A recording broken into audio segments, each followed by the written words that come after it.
Hello दोस्तों, कैसे हो आप लोग। उम्मीद करता हूँ कि आप लोग अच्छे होंगे और आप लोग की तैयारी भी अच्छी चल रही होगी।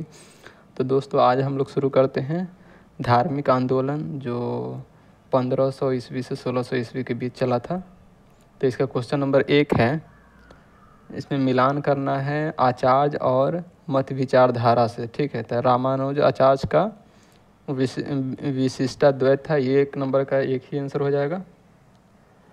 बी का है निम्बार्क आचार्य। निम्बार्क आचार्य का है द्वैताद्वैत या भेदा भेद, मतलब बी का 2 हो जाएगा। सी का माधवाचार्य। माधवाचार्य का है द्वैत, सी का 3 हो जाएगा। और डी का विष्णु स्वामी। विष्णु स्वामी का हो जाएगा शुद्धाद्वैत, मतलब डी का 4 हो जाएगा। तो इस तरह से हम लोग का point A B C D का आंसर हो जाएगा 1 2 3 4। जो ऑप्शन नंबर ए में दिया हुआ तो ऑप्शन नंबर ए इसका राइट आंसर हो जाएगा। अब हम लोग आ जाते हैं क्वेश्चन नंबर 2 पे। भक्ति आंदोलन के प्रारंभिक प्रतिपादक थे। तो भक्ति आंदोलन के प्रारंभिक प्रतिपादक थे, ये थे रामानुजाचार्य। जो ऑप्शन ए में दिया हुआ है तो ऑप्शन नंबर ए इसका राइट आंसर हो जाएगा। अब हम लोग आ जाते हैं क्वेश्चन नंबर 3 पे। पंजाब में भक्ति आंदोलन के अग्रदूत थे। तो पंजाब में भक्ति आंदोलन के अग्रदूत ये थे गुरु नानक। जो ऑप्शन ए में दिया हुआ तो ऑप्शन ए इसका राइट आंसर हो जाएगा। अब हम लोग आ जाते हैं क्वेश्चन नंबर 4 पे। भक्ति आंदोलन को दक्षिण भारत से लाकर उत्तर भारत तक प्रचारित करने का श्रेय किसे दिया जाता है। तो ये दिया जाता है रामानुज को, मतलब रामानंद को। जो ऑप्शन नंबर सी में दिया हुआ है तो ऑप्शन नंबर सी इसका राइट आंसर हो जाएगा। अब हम लोग आ जाते हैं क्वेश्चन नंबर 5 पे। क्वेश्चन नंबर 5 है, महाराष्ट्र में भक्ति संप्रदाय निम्नलिखित में से किसकी शिक्षाओं द्वारा फैला था। तो महाराष्ट्र में भक्ति संप्रदाय ये संत ज्ञानेश्वर द्वारा फैला था। जो ऑप्शन नंबर बी में दिया हुआ तो ऑप्शन नंबर बी इसका राइट आंसर हो जाएगा।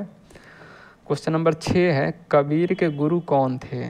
तो कबीर के गुरु थे रामानंद। जो ऑप्शन नंबर बी में दिया हुआ तो ऑप्शन नंबर बी इसका राइट आंसर हो जाएगा। अब हम लोग आ जाते हैं क्वेश्चन नंबर 7 पे।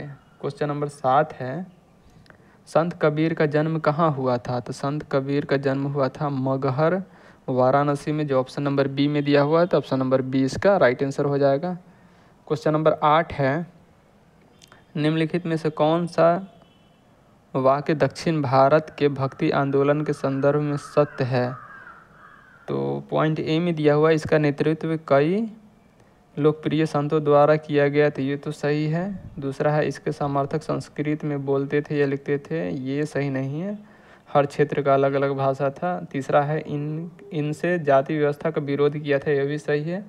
चौथा है, इसके प्रचार प्रसार में महिलाएं सक्रिय रूप से भाग नहीं लेती थी, यह भी गलत है। तो इसका 1 और 3 राइट है। तो 1 और 3 कौन से ऑप्शन में दिया हुआ है। तो ऑप्शन नंबर बी में दिया हुआ 1 और 3, तो ये ऑप्शन नंबर बी इसका राइट आंसर हो जाएगा। अब हम लोग आ जाते हैं क्वेश्चन नंबर 9 पे। चैतन्य महाप्रभु किस संप्रदाय से जुड़े थे। तो चैतन्य महाप्रभु जुड़े थे ये गौरीय संप्रदाय से। जो ऑप्शन नंबर सी में दिया हुआ तो ऑप्शन नंबर सी इसका राइट आंसर हो जाएगा। क्वेश्चन नंबर 10 है, पुष्टि मार्ग के दर्शन की स्थापना किसने की। तो पुष्टि मार्ग के दर्शन की स्थापना किया था, ये किया था 10 का हो जाएगा डी, मतलब ऑप्शन नंबर डी इसका राइट आंसर हो जाएगा। अब हम लोग आ जाते हैं क्वेश्चन नंबर 11 पे। क्वेश्चन नंबर 11 है, किस संत ने ईश्वर को अपने पास अनुभव करने के लिए नृत्य एवं गीतों के माध्यम बनाया था। तो ये बनाए थे चैतन्य महाप्रभु ने। जो ऑप्शन नंबर डी में दिया हुआ है तो ऑप्शन नंबर डी इसका राइट आंसर हो जाएगा। अब आ जाते हैं क्वेश्चन नंबर 12 पे। क्वेश्चन नंबर 12 है, अद्वैतवाद के सिद्धांत के प्रतिपादक कौन थे। तो अद्वैतवाद के सिद्धांत के प्रतिपादक थे शंकराचार्य। जो ऑप्शन नंबर बी में दिया हुआ है तो ऑप्शन नंबर बी इसका राइट आंसर हो जाएगा। अब हम लोग आ जाते हैं क्वेश्चन नंबर 13 पे। तो क्वेश्चन नंबर 13 है, सीरीज में व्यवस्थित करना है। तो सबसे पहले कबीर आए, उसके पास गुरु नानक, उसके बाद चैतन्य, उसके बाद तुलसीदास। तो ये ऑलरेडी सीरीज में है तो इसका आंसर हो जाएगा 1 2 3 4। जो ऑप्शन नंबर ए में दिया हुआ तो ऑप्शन नंबर ए इसका राइट आंसर हो जाएगा। हम लोग आए तो क्वेश्चन नंबर 14 पे। क्वेश्चन नंबर 14 है, गीत गोविंद के रचयिता है। तो गीत गोविंद के रचयिता हैं ये जयदेव है। जो ऑप्शन नंबर बी में दिया हुआ तो ऑप्शन नंबर बी इसका राइट आंसर हो जाएगा। क्वेश्चन नंबर 15 है, भक्ति आंदोलन के दौरान असम में किसने इस आंदोलन का प्रतिनिधित्व किया? तो असम में प्रतिनिधित्व किया था शंकर देव, जो ऑप्शन नंबर ए में दिया हुआ है, तो ऑप्शन नंबर ए इसका राइट आंसर हो जाएगा। अब हम लोग आ जाते हैं 16 नंबर क्वेश्चन पे। तो 16 नंबर क्वेश्चन है, गुरु नानक का धर्म उपदेश है। तो गुरु नानक का धर्म उपदेश क्या है? मानव बंधुत्व का, जो ऑप्शन नंबर ए में दिया हुआ है, तो ऑप्शन नंबर ए इसका राइट आंसर हो जाएगा। हम लोग आए थे क्वेश्चन नंबर 17 पे। तो क्वेश्चन नंबर 17 में मिलान करना है। तो मिलान करना है तो श्रृंगेरी पीठ मतलब दक्षिण के मैसूर कर्नाटक में है, ये एकदम सही है। गोवर्धन पीठ ये पूरब के पुरी उड़ीसा में, ये भी सही है। ज्योतिष पीठ ये पश्चिम के बद्रीनाथ उत्तर प्रदेश के है, ये भी सही है। शारदा पीठ मतलब द्वारिका गुजरात का है, तो ये भी सही है। मतलब option point A B C के आंसर हो जाएगा 1 2 3 4। तो ऐसा ऑप्शन नंबर ए में दिया हुआ है, तो ऑप्शन नंबर ए इसका राइट आंसर हो जाएगा। अब हम लोग आ जाते हैं क्वेश्चन नंबर 18 पे। तो क्वेश्चन नंबर 18 है, इसमें भी मिलान करना है। तो बल्लभाचार्य इनका कार्य क्षेत्र था उत्तर प्रदेश के राजस्थान। चैतन्य महाप्रभु का कार्य क्षेत्र था बंगाल। मीराबाई का क्षेत्र था राजस्थान और नामदेव का क्षेत्र था महाराष्ट्र। तो इसका भी point A B C D का आंसर हो जाएगा 1 2 3 4। तो ऑप्शन नंबर ए में दिया हुआ है, तो ऑप्शन नंबर ए इसका राइट आंसर हो जाएगा। अब हम लोग आए थे क्वेश्चन नंबर 19 पे। क्वेश्चन नंबर 19 है, निम्नलिखित में से किस भाषा को लोकप्रिय बनाने में कवि चंडीदास का योगदान है? तो कवि चंडीदास का बंगाली भाषा को लोकप्रिय बनाने में योगदान है, जो ऑप्शन नंबर ए में दिया हुआ है, तो ऑप्शन नंबर ए इसका राइट आंसर हो जाएगा। क्वेश्चन नंबर बी है, इसमें मिलान करना है संत कवि से उनकी रचनाओं की भाषा से। तो मीराबाई की भाषा थी हिंदी। त्यागराज की भाषा थी तेलुगु। ए का 2 हो जाएगा, बी का 3 हो जाएगा। पुरंदरदास इनका हो जाएगा डी का 4 और चंडीदास का हो जाएगा बांग्ला। मतलब ए का 2, बी का 3, सी का 1, डी का 4, जो ऑप्शन नंबर ए में दिया हुआ, तो ऑप्शन नंबर ए इसका राइट आंसर हो जाएगा। अब हम लोग आ जाते हैं क्वेश्चन नंबर 21 पे। क्वेश्चन नंबर 21 है, भक्ति को दार्शनिक आधार प्रदान करने वाले प्रथम आचार्य थे। तो भक्ति को दार्शनिक आधार प्रदान करने वाले प्रथम आचार्य थे रामानुजाचार्य, जो ऑप्शन नंबर ए में दिया हो, तो ऑप्शन ए इसका राइट आंसर हो जाएगा। आ जाते हैं क्वेश्चन नंबर 22 पे। क्वेश्चन नंबर 22 है, महापुरुषीय धर्म के संस्थापक थे। तो महापुरुषीय धर्म के संस्थापक थे रामानुजाचार्य, जो ऑप्शन नंबर ए में दिया हुआ है। तो नहीं, रामानुजाचार्य नहीं थे, इसका शंकर देव थे। तो ऑप्शन नंबर डी इसका राइट आंसर हो जाएगा, 22 का डी। क्वेश्चन नंबर 23 है, शंकराचार्य का जन्म 788 ईस्वी में केरल के किस गांव में हुआ था? तो केरल के कलादी गांव में हुआ था, जो ऑप्शन नंबर ए में दिया हुआ, तो ऑप्शन नंबर ए इसका राइट आंसर हो जाएगा। क्वेश्चन नंबर 24 है, सभी भक्ति संतों के मध्य एक समान विशेषता थी कि उन्होंने अपनी वाणी को उसी भाषा में लिखे जिन्हें उनके भक्त समझते थे। तो यही मतलब 24 का ऑप्शन ए ही राइट हो जाता है, तो ऑप्शन ए इसका सही है। ठीक है, अब हम लोग आ जाते हैं क्वेश्चन नंबर 25 पे। क्वेश्चन नंबर 25 है, भक्ति आंदोलन का प्रारंभ किया गया। तो भक्ति आंदोलन का प्रारंभ अलवार और नयनार संतों द्वारा किया गया, जो ऑप्शन नंबर ए में दिया हुआ है, तो ऑप्शन नंबर ए इसका राइट आंसर हो जाएगा। क्वेश्चन नंबर 22 है, रामानुज के अनुयायियों को कहा जाता है। तो रामानुज के अनुयायियों को वैष्णव कहा जाता है, जो ऑप्शन नंबर बी में है, तो ऑप्शन नंबर बी इसका राइट आंसर हो जाएगा। क्वेश्चन नंबर 27 है, आदि शंकर जो बाद में शंकराचार्य बने, उनका जन्म हुआ था। तो उनका जन्म कहाँ हुआ था? केरल में हुआ था, जो ऑप्शन नंबर डी में दिया हुआ, तो ऑप्शन नंबर डी इसका राइट आंसर हो जाएगा। क्वेश्चन नंबर 28 है, बीजक का रचयिता कौन था? तो बीजक का रचयिता ये थे कबीर, जो ऑप्शन नंबर बी में दिया हुआ, तो ऑप्शन नंबर बी इसका राइट आंसर हो जाएगा। क्वेश्चन नंबर 29 है, भक्ति रस का कावित्री मीराबाई थी। तो कावित्री मीराबाई क्या थी? एक कुलीन नारी जिसे कभी विवाह नहीं किया, ये तो गलत है। गुजराती शाही परिवार से संबंधित जिनका विवाह राजपूतों से हुआ। मध्य प्रदेश के एक पुजारी की पुत्री थी। और डी में है एक राजपूत शासक की पत्नी थी। एकदम राइट हो जाएगा, ये एक राजपूत शासक की पत्नी थी। क्वेश्चन नंबर 30 में है प्रसिद्ध भक्ति कावित्री मीराबाई के पति का नाम था। तब प्रसिद्ध कावित्री मीराबाई के पति का नाम था राजकुमार भोजराज, जो ऑप्शन नंबर बी में दिया हुआ। तो ऑप्शन नंबर बी इसका राइट आंसर हो जाएगा। क्वेश्चन नंबर 31 है बुद्ध और मीराबाई के जीवन दर्शन के मुख्य साम्य था। तो बुद्ध और मीराबाई के जीवन के मुख्य साम्य था अहिंसा, व्रत पालन, निर्वाण के लिए तपस्या, संसार दुखपूर्ण है। तो इसका राइट ऑप्शन हो जाएगा सी, संसार दुखपूर्ण है। ठीक है, अब हम लोग आते हैं क्वेश्चन नंबर 32 पे। क्वेश्चन नंबर 32 है ब्रह्म सत्य है जो जगत मिथ्य है, यह किसकी उक्ति है। तो ये युक्ति है 32 नंबर क्वेश्चन का राइट आंसर हो जाएगा शंकराचार्य, जो ऑप्शन नंबर ए में दिया हुआ। तो ऑप्शन नंबर ए इसका राइट आंसर हो जाएगा। अब हम लोग आ जाते हैं 33 नंबर क्वेश्चन में निम्नलिखित में से किसे कुछ विचारकों ने प्रच्छन्न बौद्ध की संज्ञा दी। तो प्रच्छन्न बौद्ध की संज्ञा ये दिया गया था शंकराचार्य को, जो ऑप्शन नंबर बी में दिया हुआ है। तो ऑप्शन नंबर बी इसका राइट आंसर हो जाएगा। क्वेश्चन नंबर 34 है रामानुजाचार्य को किस कट्टर शैव मतवल्ली चोल शासक के धमकी के कारण त्रिचनापल्ली छोड़कर मैसूर जाना पड़ा। तो ये ऑप्शन नंबर सी में दिया हुआ है। तो ऑप्शन नंबर सी में है कोलुतुंग प्रथम। ठीक है, तो हम लोग आते हैं क्वेश्चन नंबर 35 पे।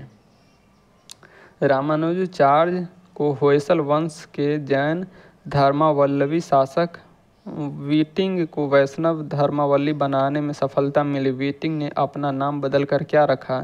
तो इन्होंने अपना नाम बदल के रखा था विष्णुवर्धन, जो ऑप्शन नंबर ए में दिया हुआ है। तो ऑप्शन नंबर ए इसका राइट आंसर हो जाएगा। क्वेश्चन नंबर 36 है किसने भक्ति के क्षेत्र में शूद्रों को भगवत दर्शन का मोक्ष का अधिकार देकर उन्हें इस्लाम धर्म स्वीकार करने से रोका। तो ये रोका था रामानुजाचार्य ने, जो ऑप्शन नंबर ए में दिया हुआ है। तो ऑप्शन नंबर ए इसका राइट आंसर हो जाएगा।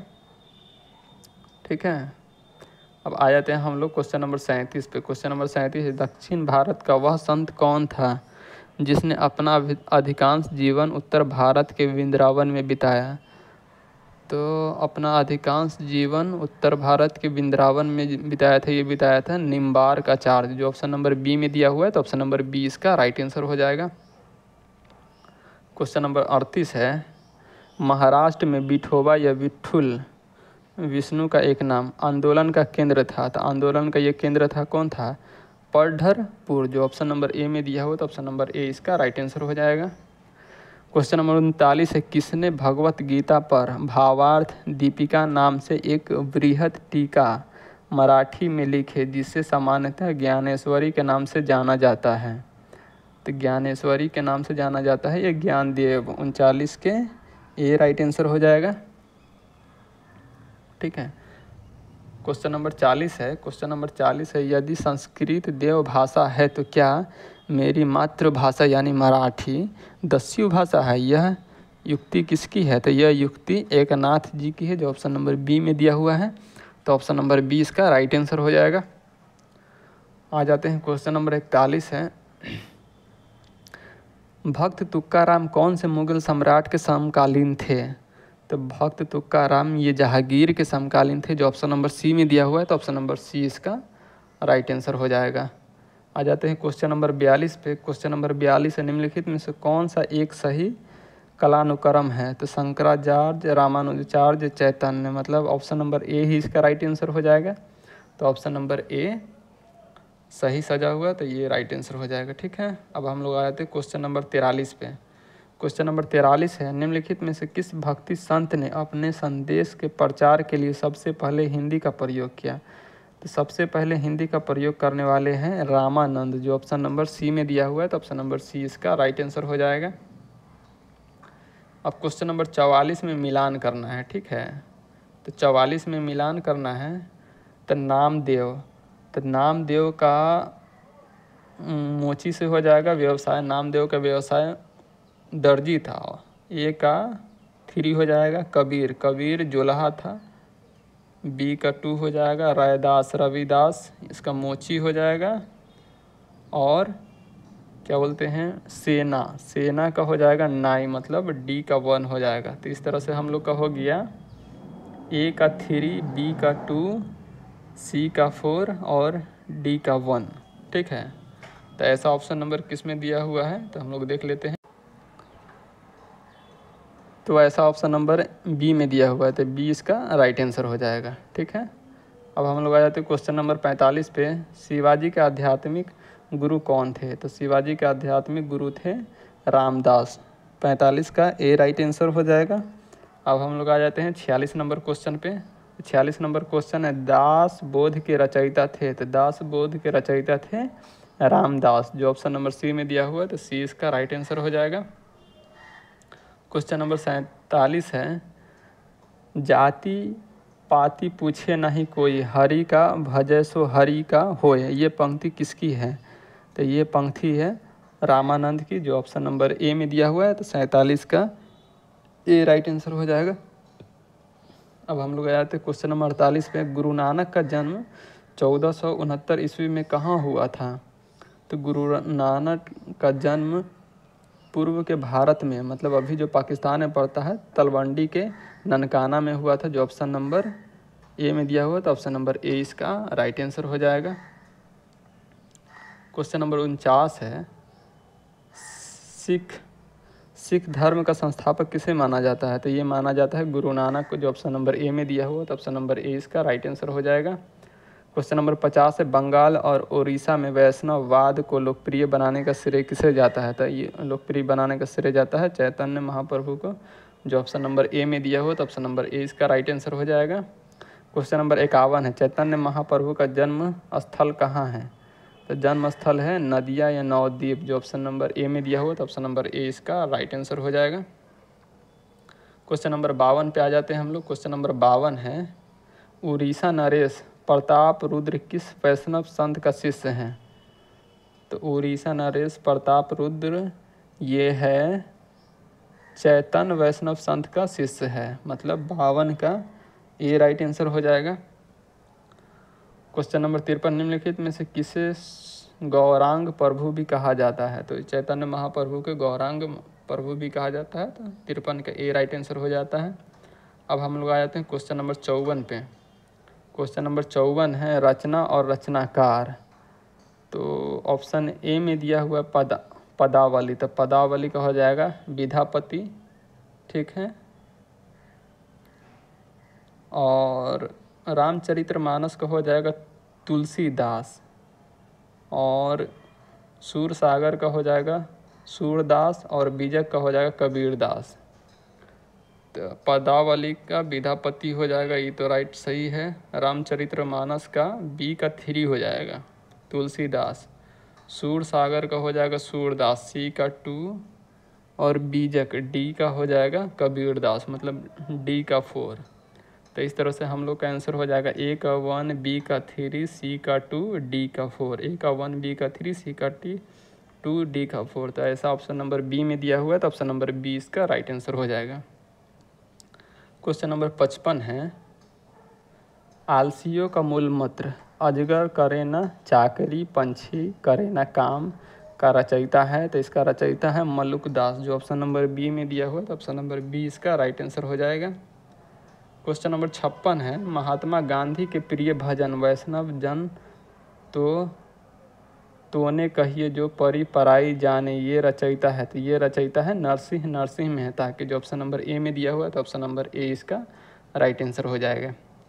क्वेश्चन नंबर 57 है, नरसिंह मेहता डैश के प्रसिद्ध संत थे? तो नरसिंह मेहता गुजरात के प्रसिद्ध संत थे, जो ऑप्शन नंबर ए में दिया हुआ है, तो ऑप्शन नंबर ए इसका राइट आंसर हो जाएगा। क्वेश्चन नंबर 58 है, मुगल शासक मोहम्मद शाह रंगीला किस संप्रदाय के अनुयायी था?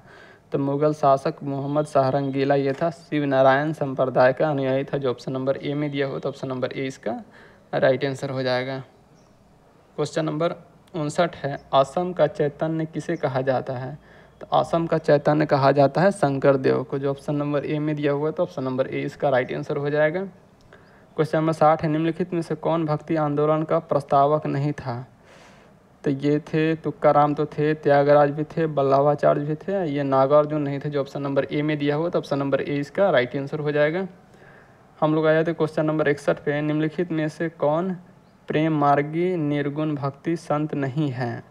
तो प्रेम मार्गी निर्गुण भक्ति संत ये मल्लुक दास नहीं है जो ऑप्शन नंबर डी में दिया हुआ, तो ऑप्शन नंबर डी इसका राइट आंसर हो जाएगा। तो इस तरह दोस्तों हम लोग का भक्ति आंदोलन के MCQ खत्म होता है। अब नेक्स्ट वीडियो में सूफी आंदोलन का शूट किया जाएगा। तो दोस्तों अगर वीडियो अच्छी लगी है तो लाइक करें, शेयर करें और सब्सक्राइब नहीं किए हैं तो सब्सक्राइब कर लें। धन्यवाद।